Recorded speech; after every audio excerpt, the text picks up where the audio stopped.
YouTube will wonder, are you doing that every show?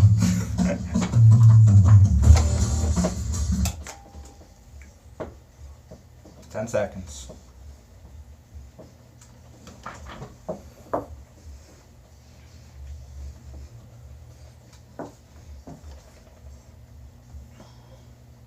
All right. Good morning, Rochester. You are listening to Outside the Echo Chamber, the Liberty Talk Hour on Rochester Free Radio, WRFZ 106.3 FM, with Kevin Wilson. And Sean Phelan. Yeah, so good morning, Rochester. Yeah, good morning. Beautiful June day. I know, it's like nice. The weather, so nice to sleep last night. The temperature went down right to a comfortable level. And Yep. Had the fan going in my room. It was great. Oh, really? I didn't even need the fan. It was nice and chilly. No, it was nice. You know it's chilly when the cat crawls under the covers with you. Yeah, that's true. No, but no, it was beautiful last night though. I was hanging out over. I'd never been over to Abilene's on Liberty Pole Way. I'd never been there, and I thought it was. I used to work there years ago when it was a very predominant gay bar. Yeah. And I used to bartend there, and what a fantastic place! The back area. With the whole trellis and everything. It was a nice spot. Let me tell you, it used to be a lot nicer when the gays had it, because that trellis. The gays had it. Right. That trellis used to have it had like the cross pattern fencing material across the top, and there was all ivy and vines across the top of it. Neat. So you were walking through like a tunnel of vines. It was really that's awesome. nice. Yeah, really that sounds pretty cool. They ripped them all out. Yeah, I mean, that's probably hard to maintain, but I'd never been over that way. I had an event there for a organization on the board of Southeast Area Coalition. We had a gala last night, and then some of the board members went over there afterwards. Nice. I was like, that was a great night to just hang out outside. And that place is a great music venue. I've seen some really good bands in the back there, and it's really nice in the open air, and very, very nice. Yeah, no, there's live music there too. We were just out kind of debriefing. But it was a nice spot. But on a nice day like this, summer's coming. Summer's coming. Yeah, I used to today, I'd be out there playing like football, or well, not football, but probably hockey still, or maybe I don't know, my friends. Still. Getting out there playing something. Soccer, football, baseball. Yeah. And if you're a young entrepreneur, maybe you think, all those people out there playing baseball, football, soccer, whatever, maybe they're thirsty. Yeah. Maybe I can make a little money selling some lemonade. Yeah. Start up a lemonade stand. That's old school, and I like that. That's old school. That's old school. I think I'd like to see more of that around, but but what the police state, saying you can't do it, you can't sell lemonade to people because you don't have a permit, little kid. Yeah. So there is, and I know like libertarian publications love covering this. In cities across the country, kids will try to open up a lemonade stand, and the police will come by and shut down. These narcs will come around, and they'll be like, "Nope, you don't have a permit for that. You got to shut it down." They don't want kids to sell lemonade. I mean, with rapists, murderers, thieves out there, oh no, we're going to go after the kids selling lemonade. Yeah. What a message does that send to the kids? I mean, either, whoever, whatever code enforcement or police officer or whoever is responding to that is either doesn't have enough to do, or it's some busybody neighbor who's saying, like, oh yeah, we got to stop this. It's for the safety. We can't have them serving unregulated lemonade. Yeah, it's unpasteurized, Yeah, but I mean, there's a story out of, I think, Detroit the other day where, two kids were just like, oh yeah, we're selling lemonade for, $1 a piece because inflation, and see, but this is where the free market economy meets libertarianism ideals. Country Time, Country Time lemonade, right? Yeah. They have stepped forward and said, if a kid is busted for selling lemonade, they will pay the kids fines and permit fees. Yeah. No, it's amazing. That's what a great PR move by those guys. It's hashtag Save the Lemonade Stands for anyone interested. And if you're on Twitter, if you retweet their thing there, they will donate $1 up to $500,000 to help kids this year and beyond. Yeah. Unbelievable. That's pretty cool. That's what I love. I love when it's like, no, this law. I'm all about like, I'm all about like this civil disobedience kind of thing, and that's my thing. That's the way you tell the lawmakers, yeah, no, you've gone too far, because it's we the people that get to make these decisions. I can't think of the term, like when in the court when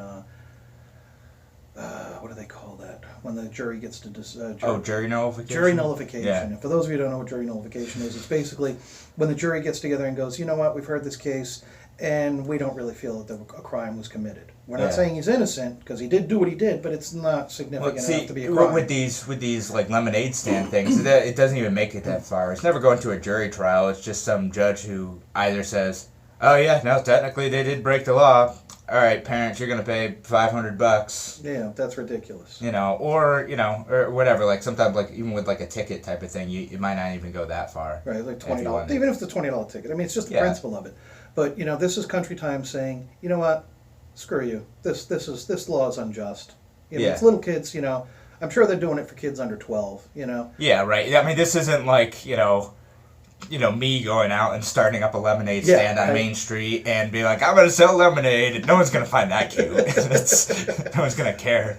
And you kind of know, you got to know when you're going up and buying lemonade from kids, you kind of get what you pay for. Yeah, some of it, it's not great. They're making a little bit of money, but that's the point. Is like for young children, like kids under 10, to learn like how entrepreneurship works and setting their prices right and making a product that is clean. So it'd be location, better. Meeting the client's needs. Yeah, I mean, like I tried to do the lemonade stand thing when I was like when my brother was 10 and I was 12 over at my grandparents' house. My grandparents live out in the middle of nowhere. It was a terrible spot for a lemonade stand. No one bought anything. I did it once when I was a kid, and I put it on a street corner because I lived on a corner where there was 4 stop signs. Yeah. So I did it on the corner there, and the policeman came around and said, "Did your parents know you're doing this?" I said, "No." He said, "Well, you got to go." And that was it. I had to pick up my stuff and go back in the house. And this you were so tame, this Sean. Is like, nowadays, you'd be like, no. Well, it was like 1976 or something, and I was, Anyway, I won't even get into details, but I was ruled with an iron fist as a kid. So when the cop told me to do something, I didn't question it. Yeah. But now I'll question everything. Yeah, but I mean, it is a shame though, just that these kids aren't able to go out and do it. And I get it, like there could be some like health risk, and I mean if you're going up to a lemonade stand, you see like the kids are clearly not doing stuff correctly. Maybe tell them like, hey, look. You're being unsanitary. I'm not going to buy from you. Don't do that. Use your own discretion. Don't put the spoon that you're mixing with it on the grass. Yeah. I've said it in Fido's mouth here to hold for safety. Let the dog lick it clean. Not even though the dog's mouth's cleaner than ours, but anyway. Yeah. Yeah. No, it's just I think Country Time, and I'm going to say Country Time and Country Time again to promote them because of this is what businesses need to. Did you retweet them? Oh heck yeah! Yeah, I did too. I mean, come on, this is what libertarianism is to me. This is about stepping forward, companies stepping forward and going, no, leave the kids alone. Sean, shameless self-promotion. Where can people find you on Twitter? Me? Yeah, you. Yeah. Oh, Sean C, as in cat C Phelan. Phelan. At Sean C Phelan. Yeah. And that's SEAN like Sean Connery. Ah, gotcha. And if you ever want to follow me on Twitter, you can find me at Kevin Wilson ROC. That's where I am. No, you got an easy one. Yeah, that's. What if they want to contact us here? If they want to contact us here, well, if you wanna text in the show, you can contact us at 585-454-9975. Again, that's 585-454-9975. And you can also get a hold of us. We do have a contact form on our Facebook page, Outside the Echo Chamber, or on our website, OutsideTheEchoChamber.show. That's OutsideTheEchoChamber.show, not .com, .org, .net, none of that stuff. .show. Because we're a show. We're a show. Yeah. We got the fancy domain. Yeah, we got some old episodes up there too. We do. Yeah, I've been putting them up. I have. Have you now? Yeah, no, I got a few more up over the week. Awesome. Yeah, so they're up there, and they're on our YouTube channel, which we're going to be trying to put them directly up there now, so you'll be able to find those. Folks, you're going to get video from a guy who's got a face for radio. Yeah, And I'm talking about myself. I mean, I could just blur it out. You'll get that in editing. Oh, you just blur me out, just blur my face? Yeah, you ever seen those memes that are like unnecessary censorship bars? Yes. So just put one over your head. There you go. There you go. That's fitting. You know, you gotta protect the kids. You know, the kids might see it. Disturbing. It's for the children. For the children, yes. But yeah, like I said, I think what Country Time's doing is fantastic, and I think they need to keep that up. And I think other businesses need to they need to step up and do that kind of stuff too. But you know. No, I mean it's great. Anything that companies can do or like governments can do to get out of the way of people learning entrepreneurship again, no longer learning dependence, and having to think for yourself too. Again, I do talk about the safety thing a bit. Like people are concerned about safety, and I think what we've lost is that we lose our own personal discretion in understanding how to look for like what is like safe food, because we're so dependent on government to do that we don't think about it. And by the way, it doesn't always protect you either. Right. Like it's the classic don't drink out of the garden hose. I did it all my life. I'm fine. Yeah. You know? It's like, come on. That's how you build a community, Sean. Yeah, I mean, I think really. that's how it works, right? Yeah. Yeah. Yeah, I'm a pretty healthy guy, you know. Yeah, I mean, maybe you shouldn't, but it's depending on where you live. Yeah. I don't know. I don't know that I always should have done it in every garden hose. Well, I know. I lived in Thailand for a while, and you don't drink out of the garden hose in Thailand? No, you do not drink the tap water. Yeah. Even though there's a few areas they say it's perfectly fine, no, do not do it. Yeah, maybe in Rochester you're all right. Yeah. Well, I made the mistake of brushing my teeth with the tap water and got. You can't even do that? Sick. Yeah, I got myself sick doing that. Well, and I wouldn't even thought about that. I was just like, oh yeah, I'm not drinking tap water.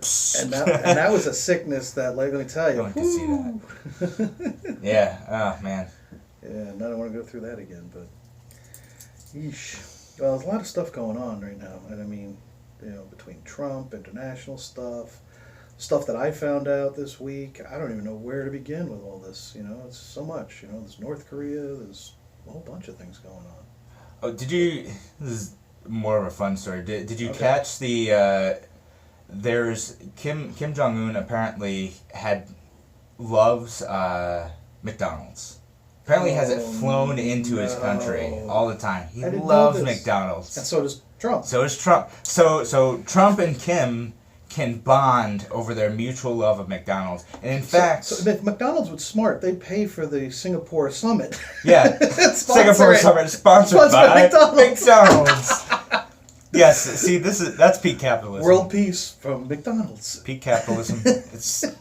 We've achieved it.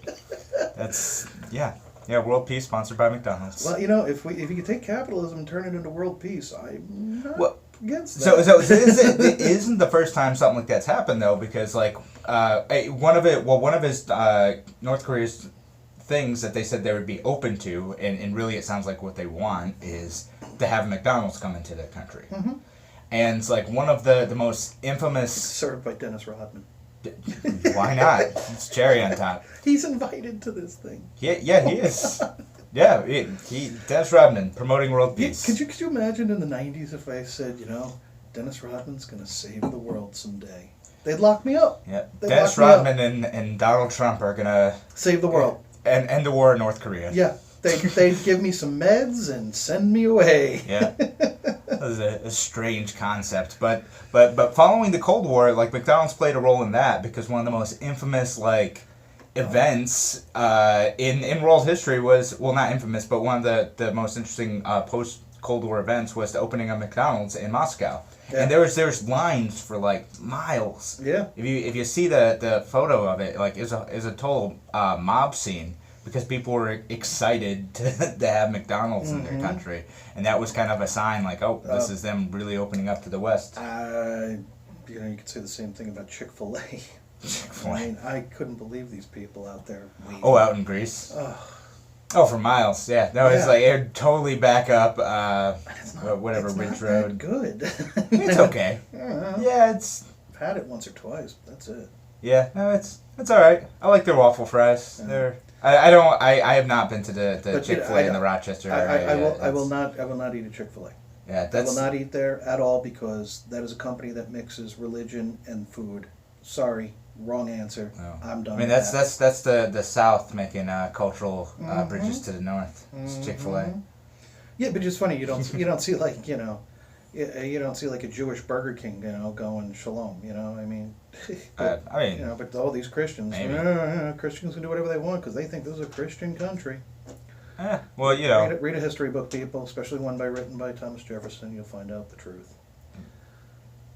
did Thomas Jefferson? Oh, he condemns Christianity Oh well, in yeah. most of his yeah. writings.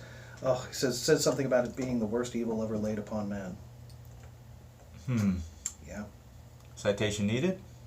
Uh, I'll have to look that up later. I don't know that he said that. I know he. Where's my Oregon listener? Yeah, I know he said that that we weren't necessarily a Christian nation. Like his Well, John Adams also said the same thing. Yeah.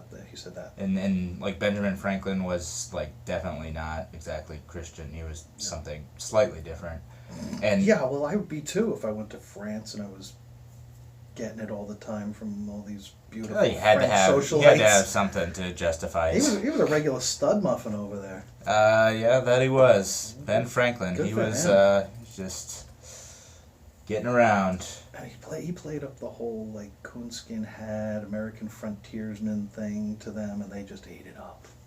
Man, whatever move works for you, I I mean, guess. he was shipping in coonskin hats and giving them to the ladies, and they were like loving it. It was like the new fashion thing, and it was like, oh man, really? I mean, It's hilarious.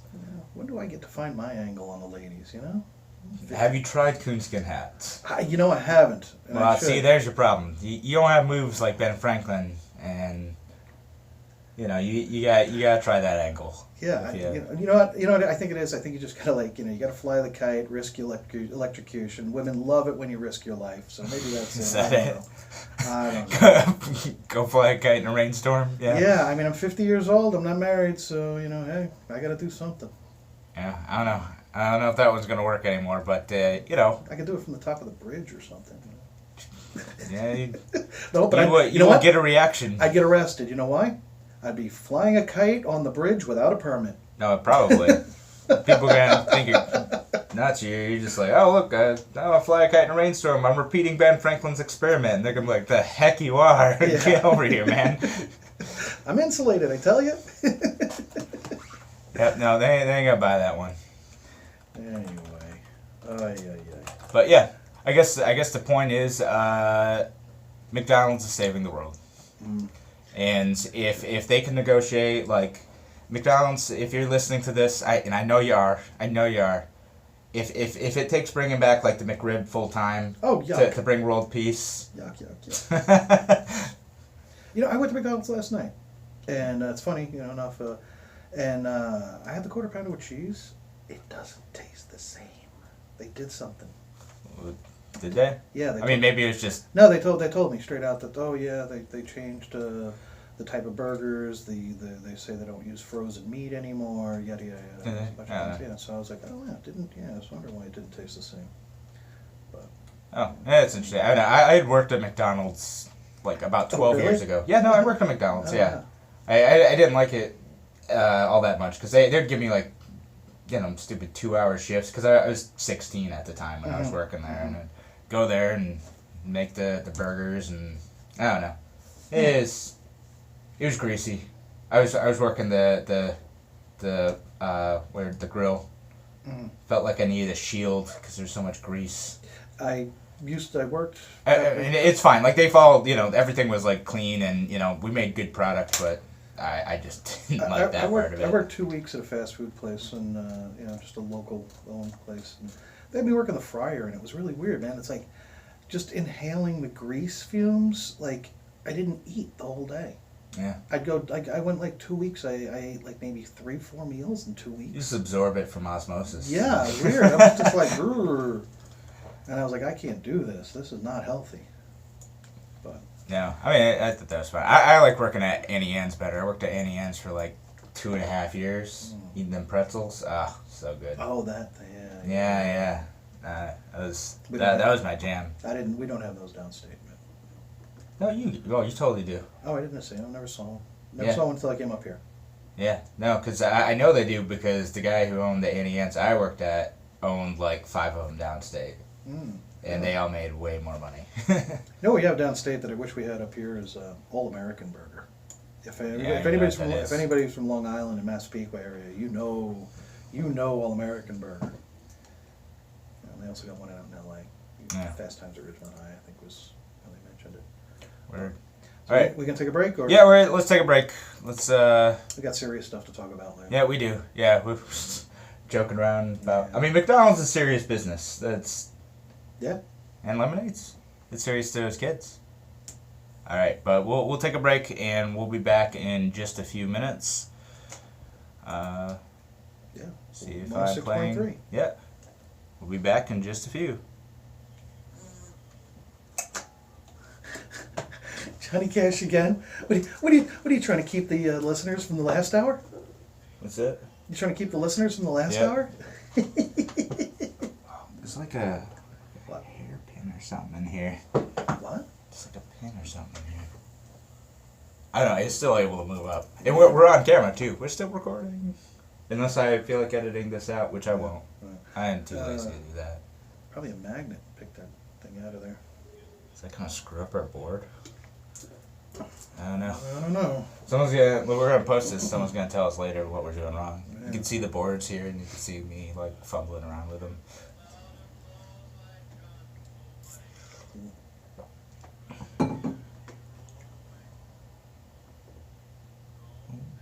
Guns to town, son. Leave your guns at. And now the music's being picked up by that too, so we don't have to worry about editing that out. Oh, okay. Unless I sing it, but I don't think that counts. Yeah, I don't think that counts. You can get. You may get sued for crimes against nature for singing out loud, but you know. No, that's gonna increase our viewership. Yeah, hopefully. I don't know. We gotta do something. You know, get the word out. Yeah, we got 0 subscribers right now. We need to build that up. My personal channel has 3 subscribers. 3. Okay. I don't know who they are, but I have 3 of them. Yeah, on Twitter I've got like 50, 60 followers. I don't even know who these people are. They just follow me. Some of them are trolls. Not trolls, but some of them are fakes. Fakes? Yeah. Oh, you got some bots? Yeah, because you can see like they'll have like a picture of like this beautiful girl, you know, and she wants to follow me, and I'll click on her and I'll look. Oh no tweets, no nothing, you know. It's like you're just, but she's following like 700 other people. It's like. Well, see, usually you get them where they're following like 5,000 people, and then like they have one tweet and it's like, "Come visit me at my website," and it's like a picture of her in her underwear. Oh yeah, no. So I'll get those. I'm like, oh yeah, this is like a poorly done porn Twitter or bot. Like, no thanks. No, I'm not going to follow you back. I don't know. My paranoia kicks in, and I think it's you know, the deep state watching. You know, okay, you're talking bad things. We need to watch you. You know? They can see it on Twitter anyway. It's all public. Right, but that's what I'm saying though, that they want to follow me now just to make sure, you know. All right, we're back in 15 seconds. All right. Yeah. Don't take your guns to town.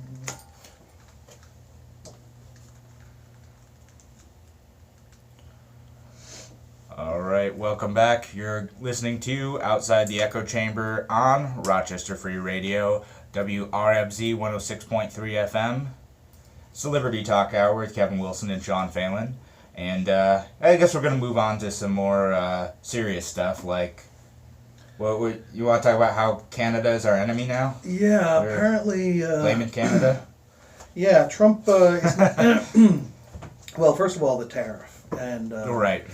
You know, the tariff threat that Trump made really pissed Canada off. And I love the way Trudeau, is it? Yeah. That his very polite Canadian F you that he told Trump. That was just so eloquent the way he did it. Yeah. You know, and well done. You know, But yeah, this is something about doing a dollar for dollar tariff, and I think I heard. Yeah, they're gonna match. I think I heard last night, late last night. I think I heard something that was saying that Canada's going to drop all tariffs if Trump's going to do a dollar for dollar. Yeah. It's like how do we You should how do did, that. how did we end up in a libertarianism Although, you know, if state he- like that, you know? Honestly, though, if Canada ends up dropping all tariffs in response to this to the United States, like they go the other direction, Mm-hmm. then you know, actually, that's. That's a good I feel like thing. Trump's gonna claim that as a win. I would claim Trump's it as a gonna be win. like, look, I said I was gonna negotiate better trade deals, and I did. Yeah. And you know, if he does do that, if it works out that way, I don't think it is. For those people that are not familiar with libertarianism, like the international free trade barriers are like one of our little things that we definitely do not like. So when we have a situation where Trump's saying that, we're going to, I'm going to raise the tariffs, and Canada's going, well, we're going to do it dollar for dollar back to you. Well, who pays for those tariffs? We do. Yeah, The consumer. ultimately the consumer's going to pay for that. The You consumer you pays. put a tariff on steel or lumber, like guess what? It's getting passed along to the things that we're buying. It's going to mean homes are more expensive. It's going to mean furniture's more expensive. It's going to mean cars are more expensive. It's going to mean poutine is more expensive. It is. And Everything's that's a more problem. expensive. Yeah, no, that's a cheap Canadian import there. Yeah. That's, Oh, but what about all the people, Labatt drinkers and? well, actually, Labatt's is made in Rochester. Is it? Yeah, no, North American Breweries makes Labatt's. I didn't know that. Well, actually, I think North American Breweries might make them, or because it's the same company, or they're made out in Buffalo. Oh, Yeah, I did not but know yeah, a this. lot of Labatt's is made out here. I did not know this. Yeah, Interesting. there's so much beer brewed here. It's awesome. Interesting. But anyway, so the only reason, by the way, that Trump can unilaterally declare these tariffs, which he's declared, he said, I think did he actually go through with them, or did he just threaten to do the tariffs? Because I could never tell from the news. Well, Nowadays. I read that he does not have the authority to do it. Well, he does. So he does actually. Oh, he does, and so the reason why, like, we started talking about Canada being our enemy is because the reason he does is that the president was given the authority to levy tariffs when national security is at stake. Right. So which if is, it's a national security issue, he can levy tariffs unilaterally. He does not need congressional opinion. So naturally, the Canadians are like, okay, well, what national security purpose do you have in levying tariffs against us? And allegedly, what may have happened, it's not confirmed, but allegedly what may have happened is Donald Trump's response was, well, did you guys burn the White House down in 1812? right. Oh man. Which I is... saw a great meme of the White House, burning a cartoon, White House burning and everybody running around the building with guns and Canadian flags. Yeah. Hey, well, I mean, listen, Canada really, like, sincerely did have a role in burning down the White House. It was mostly, like, the British regulars, but to be fair, I believe the American Army burned down Toronto first. So, it's the War of 1812. Not a nice thing. One of the wars America lost, really. Yeah. Yeah. Well, But- it changed the northern border. But if that really did happen, it's just so, like, that's the dumbest reason to It's levy a tariff. it's not true, because we'd be a whole lot politer to each other if Canada had taken us, done that to us. No, they did. No, they really did. What, they burned down the White House? No, they did burn down the White House. I thought it was the British. Wait, they were one and the same at the time. That is true, because they didn't get their independence till later. Yeah. So they kind of did, but it doesn't matter because we've been peaceful trading partners with them for the last 100 some odd years. It's true. And But and, to and just with to- the British To too. just jump up and say that, the Trump claiming that Canada's a security risk is just plain insulting. Oh, no, it's nonsense. And Canada was rightfully insulted by it. But what I got worried about is, Trump has already picked this fight with Mexico. Long ago he picked that fight. Now he's picking a fight with Canada. I mean, we only have two bordering countries. Mexico, Canada, the EU, Great Britain. But I'm just saying, I'm talking about bordering countries. I'm talking about North America here. Is this really a prelude to a northern wall being built? Yeah.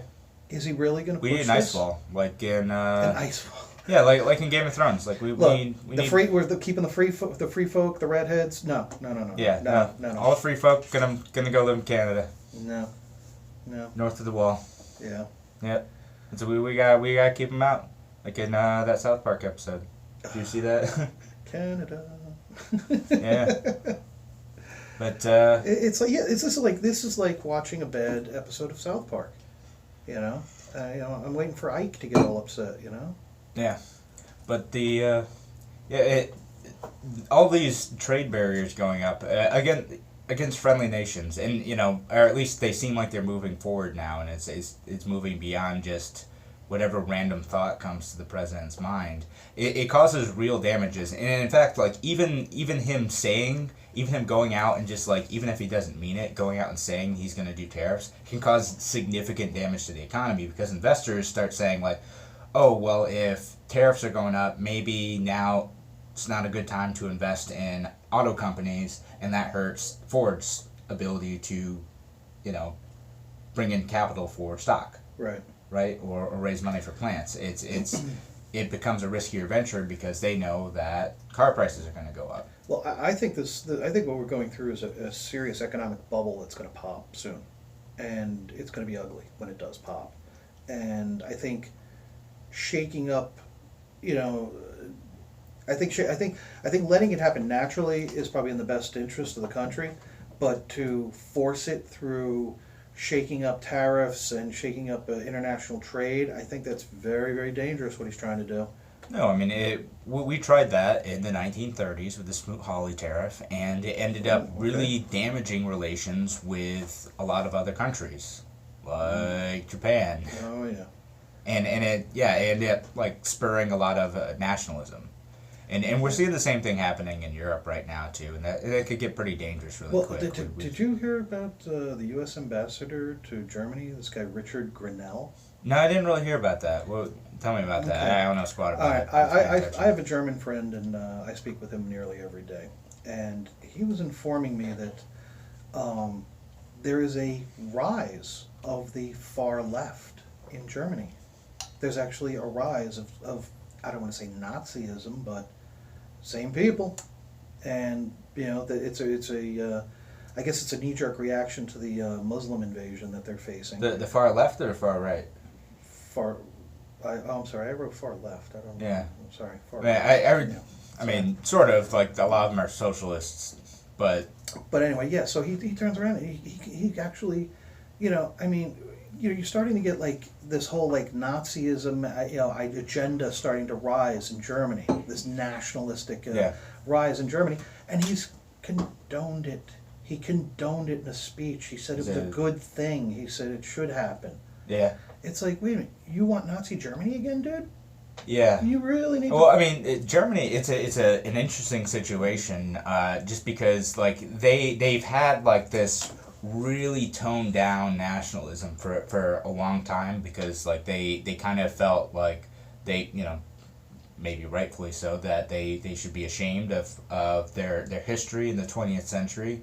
They were split as a country for a while, so that kind of put a damper on nationalism. And now, like, you'll see, like, some mild, like, at least when I was there in, like, 2011, you'd see some, like, mild nationalism. There were always, like, the far-right radical nationalists, but for the most part, they were shunned and not popular, and even, like, something, like, no one, you don't see many, like, people putting German flags on their front porch like you would in America, seeing American flags on your porch. Yeah, I heard that in all of Europe you just don't see that. Yeah, it's just until the World Cup. Yeah, right. except for during like soccer games. Like during soccer games, you'll see it, like between countries. Well, we got the World Cup coming up, so they're pulling their flags out. But even then, like the Germans felt kind of like squeamish about it for a while, apparently, and now it's kind of become more of an okay thing. But there are some folks who are like keep Germany for Germans type of people. Yes. And they don't like the the refugee situation, or the like North African refugee or the Syrian refugees. They have a big issue with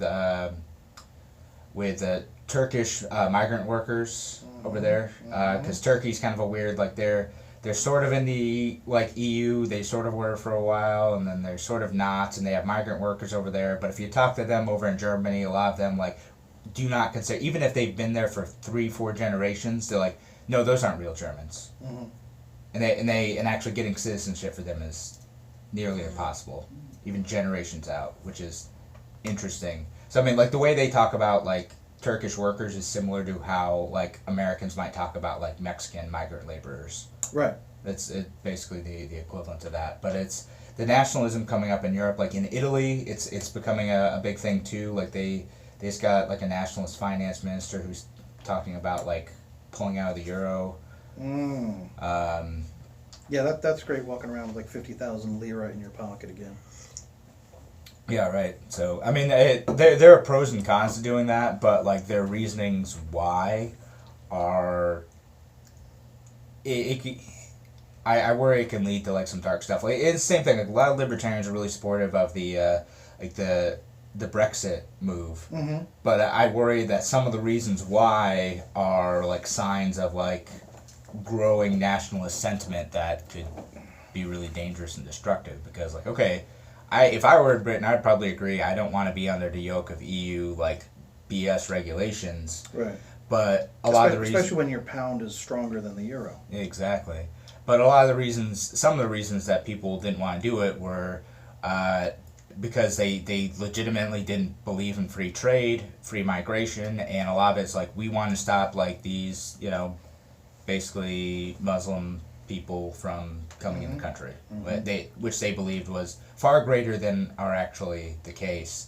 But there's all these rumors that always go around about increasing rapes and increasing violence in these neighborhoods, and just statistically it doesn't quite bear out. And I know that some people are going to listen to this and be like, no, that's nonsense, let me show you all this like stuff, and then they're going to send me links to like Britain First tweets.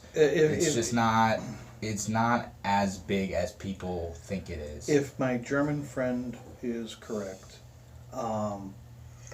there's a lot of nonsensical stuff going on with, the Muslim gangs breaking laws and doing these things and basically getting off scot-free. It's just, it's it, not happening. Yeah. Like it's really not. I'm sorry. It's not like there's all these rumors going around, and two things are happening. One is that part of it's just like motivated by frankly like racism, and two, the other thing is that like people will take like an individual story and blow it out of proportion. Mm-hmm. They'll say, oh, this one thing happened. It's I forget what the name of the bias is called, but we do the same thing in the United States with thinking that crime is on the rise. Crime is not on the rise. No, it's not. But when you see a news story about something happening, right, you assume that it's far more common than it really is. And the same thing is happening over in Europe with that particular cultural crisis.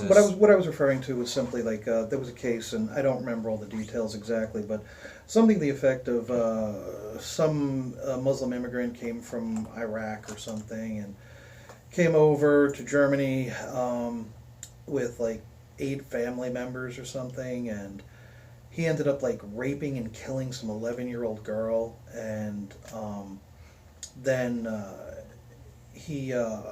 the police caught him, and he told them where to find the body, and in the meantime, while they were looking for the body, he skipped the country.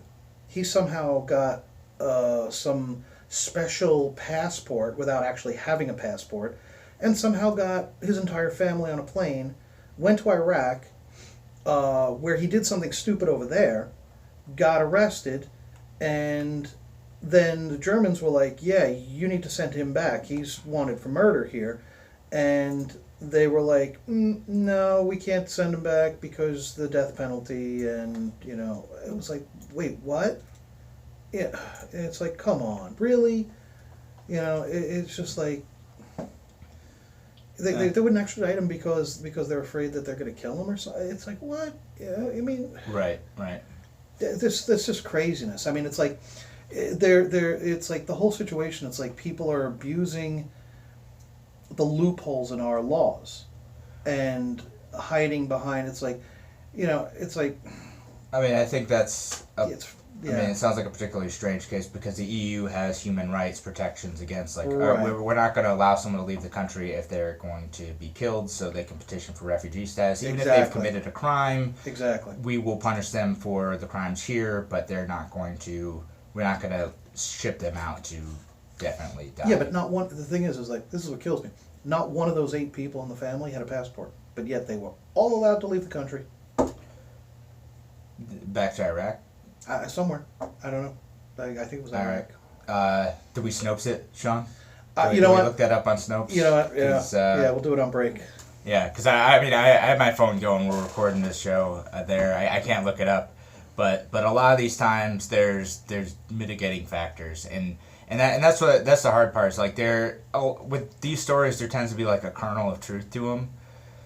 But when you dig down into it, like the actions, like maybe even if they didn't like quite do the right thing, like there's a logic to it, and I think like the types of like nationalists who like take advantage of these stories will just like take it and run with it and exaggerate it and turn it into like what seems like a huge problem, when in reality this is like a weird outlier case, in that most of the immigrants coming into Europe are totally fine, just trying to live their lives and not have their families die.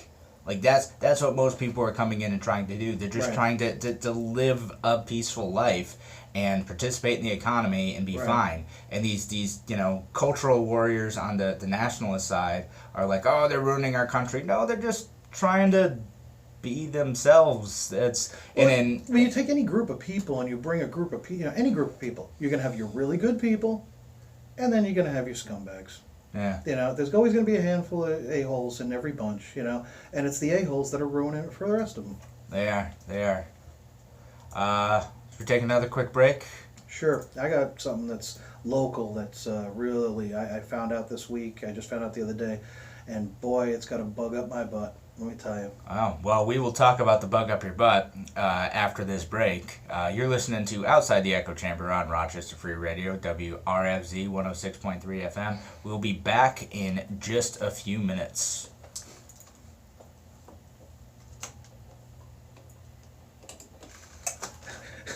How's that for a teaser? A bug up your butt. Now people are sitting there going, all right, I got to listen to whatever he's going to say. Let's hope. What are we talking about? The 10-day Oh, right. Okay, yeah. car thing, forfeiture. So you can lead with civil asset forfeiture. Well, lead with that, and then we'll talk about civil asset forfeiture. I'm sorry?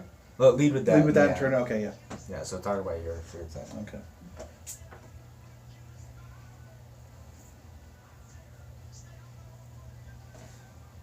Yeah, and I felt like this. Oh, this, yeah.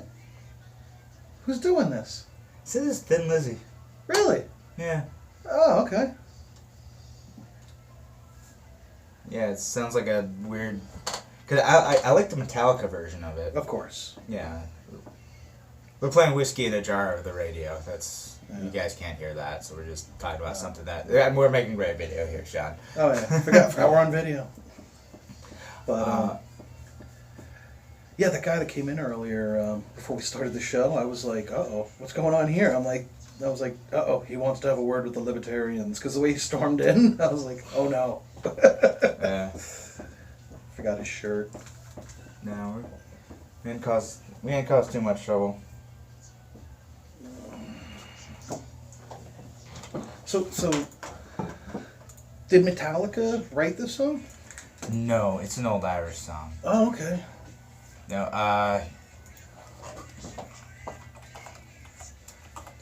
know. I'm trying to remember who. It's funny. I watch like America's Got Talent, Britain's Got Talent on YouTube, and I hear these songs these people do, and it's the first time I'm hearing them. So when I hear the actual artist do the song, I'm like, who's doing this to that song? It was so much better the first time I heard it. No, there's some great like kind of more traditional Irish versions of the song, and that's why I thought I'd had on my flash drive that I wanted to play,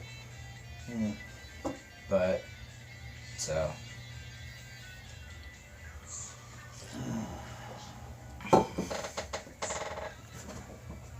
Ooh.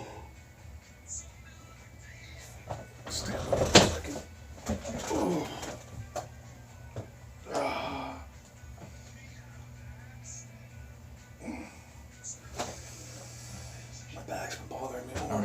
Cromedy's Corner promo in there. Oh, good call. We need a producer. Right? Who can we sucker into doing this for free? So I don't have to do this.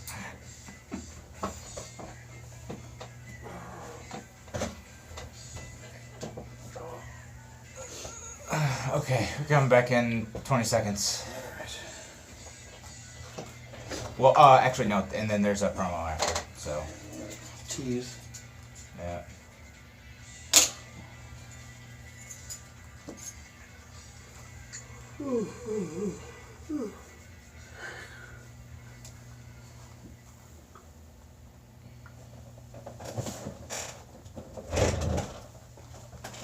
Is there?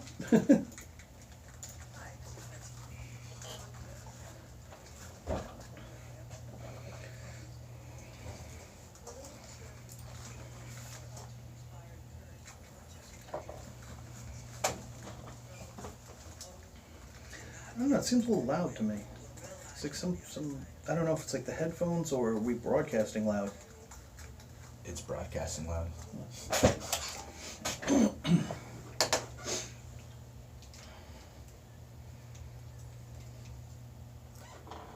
All right. Welcome back. You're listening to Outside the Echo Chamber on Rochester Free Radio, WRFZ 106.3 FM. There's a promo for the show coming up after us, Cromedy's Corner. She's on at 10 a.m. on Saturday morning, so thought we'd play a little promo for her. Yeah, she has an interesting show. She interviews people and gets their whole background, like, you know, how they got to where they are today. Absolutely. So you had a bug up your butt. I got a bug up my butt. All right. Well, what bugs up your butt? Okay, this week I found out just the other day that if in New York State, if you get your car impounded, whatever the reason, it's impounded. You have 10 days to get the car out of impound or it becomes the property of the impound yard. Wow. That's a short window. That is insane. So does it become property of like the impound yard or so like a government? It goes to auction. Whatever Yeah. that is, and I assume the auction is for the impound yard so they can collect their fees. Mm-hmm. So, but that's unconscionable. I mean, most people get paid every 2 weeks. So, if, let's say I got paid on the 1st, okay, and I pay my bills on the 2nd, okay, well, on the 3rd, for whatever reason, my car gets impounded, okay, I'll lose the car before my next paycheck arrives on the 14th. Yeah. I'll lose the car on the 13th. That's insane. No, that stinks. Now, Yeah, I thought, when I was younger, I thought it was 90 days. I thought it was 90 days when I was first started driving, years ago. Maybe did they change it recently? Here's the funny part. I ended up calling 2 lawyers, 3 police precincts, about 4 different impound yards, Mm-hmm. and nobody could give me the answer to that question until I finally got a hold of an impound yard, and they told me it was 10 days, and I only because I had to pretend that my car was impounded. Did they give me the answer? All the other places I called, I said, hypothetically, if my car had been impounded, what's the time frame? What do I legally have, before I lose my property? Yeah. And nobody knew. And I was like, you got to be kidding! weird. How could nobody know? Yeah. I mean, They should be able to give you a straight answer on but that. They go, oh well, we send a letter out. I'm like, I'm not asking about procedure. I'm asking what's the legal time frame. Yeah. It's 10 days. That's I mean, quick turnaround. I'm glad I don't drive around a nice vehicle. I mean, it's like it's harvesting to me. Harvesting. Well, because It's a they, scam. yeah. I mean, They'll because be able to take the proceeds from the auction. I mean, because you can get your car impounded simply by being pulled over for any reason a cop wants to make up. He turns around and says he thinks there's drugs in the car. Mm-hmm. and then turns around and and gets the dog and my dog signaled that there's drugs in this car. I'm gonna have to impound it. Yeah. That's it. Oh, Gone. Gone. Your car's gone if you can't make the payment in 10 days. Yeah. I mean, in fact, that kind of reminds me of like civil asset forfeiture, which is, I mean, like it's right up that line. So basically, with civil asset forfeiture, and I think we've talked about this before, basically, if you are suspected of using property in pursuance of a crime, the police can take it away without any due process Or conviction. Yeah, like so. Well, Even if that's you're what I innocent. mean by due process. So there's no process for like claiming your innocence in regards to that property. So if you have a car and they think that you're using it to run drugs, it's way easier than you'd think for them to be able to seize that car from you and sell it to be able to fund the police department, essentially. And they can do that if you have too much cash on you. They can say that they suspect that cash is used for a crime like drug dealing, money laundering, or other related crimes. If you're cutting through like a questionable neighborhood, and you get pulled over and you've got like a couple $100 cash on you, they can take it. Yeah. I had an incident when I first got up here. My first incident with civil asset forfeiture was when I was in Henrietta and I got pulled over by the sheriff, and he said he wanted to search my vehicle, and I said, "What for?" And, of course, he couldn't give me a reasonable answer, but so I was like, "All right, whatever," it's because I didn't have nothing to hide. And next thing I know, I see him taking my Craftsman toolbox out the back of my car and putting it in the trunk of his police car. I'm like, "Oh, where are you going with that?" And he goes, "Oh, I need to search this. I need to confiscate it." I'm like, well, okay, that's pretty messed up, That is messed so, up. So I said, well, when do I get my tools back? And he goes, oh, you just got to go down to the station and pick up your tools. And I'm like, oh, okay, no problem. So I go down the next day. They have no clue what I'm talking about. There were no tools. No. There was no report. There was no nothing. I'm like, are you trying to tell me that a police officer robbed me? And they turn around and like, you better watch your mouth. Did you get a No, I got badge nothing. number? I got nothing. Yeah, and that's one of those Nothing. things. It's hard to, like, afterwards you're like, oh man, if only I'd collected like this information or took this video. I had never yeah. heard of this. I've never heard of civil asset forfeiture. I'd never heard of this kind of police behavior before. And I grew up outside New York City where there's tons of corrupt police officers. I'd never heard of this before that point. And that's when I learned about civil asset forfeiture, and I was like, you've got to be kidding me. This man can rob me? Yeah. I mean, and that's legitimate? Yeah. That's insane. And they'll justify it basically by saying like, well, we need this to see if that property is used to commit crimes, so that's why we have it. And oh, by the way, we just sold it. That's disappeared, it. I mean, and when they actually do like in your case, sounds like they just robbed you. So, but like there's a legal procedure in which they can semi-legitimately just like seize your property and use the proceeds from that to fund police activity. And in some extreme cases, it's even been as big as an entire house being seized because like a woman's I think it was down in Philadelphia. They did this where a woman's grandson was like possibly selling drugs out of the house, so they seized the house, and she had no way of getting it back. So that's crazy. I mean,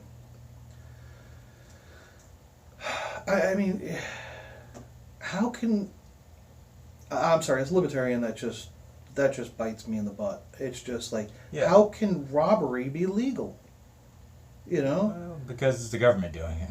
Yeah, right. That's what I'm saying. How can it be legal? I mean, how can this be allowed? I mean, frankly, civil asset forfeiture is one of the bigger criminal justice reforms that need to happen. Is removing or at least reforming civil asset forfeiture, because right now, with a lot of police departments, there's an incentive to do this thing because they actually almost count on it to be able to fund like their equipment. I remember seeing a video of police officers like in their morning meeting where, I don't know, the captain or whatever was up there talking to everybody and said that, basically told them, hey, ramp up the civil asset forfeiture because we need a new cappuccino machine. Yeah, That's insane. Oh yeah, I'd have to find that video, but I do know like that's like there are many police departments, including in New York State, who count on like revenue sharing from raids to funds to fund their police departments. Like it's almost like budgeted in. We've got an armored vehicle here. You know that? In Rochester, yeah, we have an armored. Yeah, we have we have an armored vehicle. And they can't wait to mines in Rochester. and they can't wait. They can't wait to use it. I saw a video recently where they rolled it up on somebody's front lawn. It turned out it wasn't even the person's house they were trying to get to. It was their neighbor's. And it was like, you just parked this on someone's front lawn. You just tore up their front lawn. Think their lawn got paid for? No, of course not. Yeah, I would imagine. I mean, so. you see the tread marks from, like a tank tread, on the front lawn left behind it. And I was like, no, it wasn't ours. It wasn't our vehicle. We didn't do that. It's like, how many tanks are running down the street? You see the one in Virginia? No, I don't think so. Oh, there was a tank running down the street there. Oh, yes. But that was a guy that stole it. Yes. Oh, yeah, that was the M113, the armored personnel carrier. Yeah. Yes, I saw that. The police chase. It was so funny. It was like a scene out of some like it should have been in black and white because it was like a scene out of like some Keystone Cops 1920s, 1930s, movie. There was the armored personnel carrier doing like 40 miles an hour down the street, just right down the center of the street, and then there was like 26 cop cars behind them with their lights on. Yeah. It's like, what do you guys all think you're going to do to that vehicle? If this guy just decides to go in reverse, you're all finished. Yeah, I mean, basically, yeah, it's like they had to. I think they ended up having to wait basically until he ran out of gas. Yeah. It was just like you just cruising around until he's done. Yeah, you might as well just got to put a car in front of him and just give him a police escort. Yeah, right. I mean, I could see if they put like 2-3 cars in front of him to kind of clear the road. Yeah, it's like, all right, this just in case moron's way. Yeah, in case somebody, somebody's in the middle of an intersection trying to make a turn, and this tank just decides to go right over the vehicle. Yeah, I say tank, but it's an armored personnel carrier. But. Yeah. I said tank because I knew like immediately most people would know what the heck I'm talking about because no one. I don't know what the. Well, you say tank, and you start thinking, that's a turret vehicle with a gun, big. Yeah, no, it didn't have a turret on it. Yeah. It just, just an armored vehicle. Yeah, it's, that's, we wonder why we got a police abuse problem here. Yeah, keep giving them military grade weaponry. I mean, I'm sorry, but if you gave me military grade weaponry, I wouldn't wait to use it too. No, man. Yeah, no, it's the old saying: if you have a hammer, everything starts to look like a nail. Wow, that's a good one. Yeah. That's a good one. I think we should give the police slingshots. Maybe they'd be a lot friendlier, I think. Oh, my God. All right. Well, Sean, on that suggestion, I think we'll call it a day. So, again, you're listening to Outside the Echo Chamber on Rochester Free Radio, WRFZ 106.3 FM. We will be back next week at 9 a.m. for the next Liberty Talk Hour. We will talk to you then. Talk to you next week.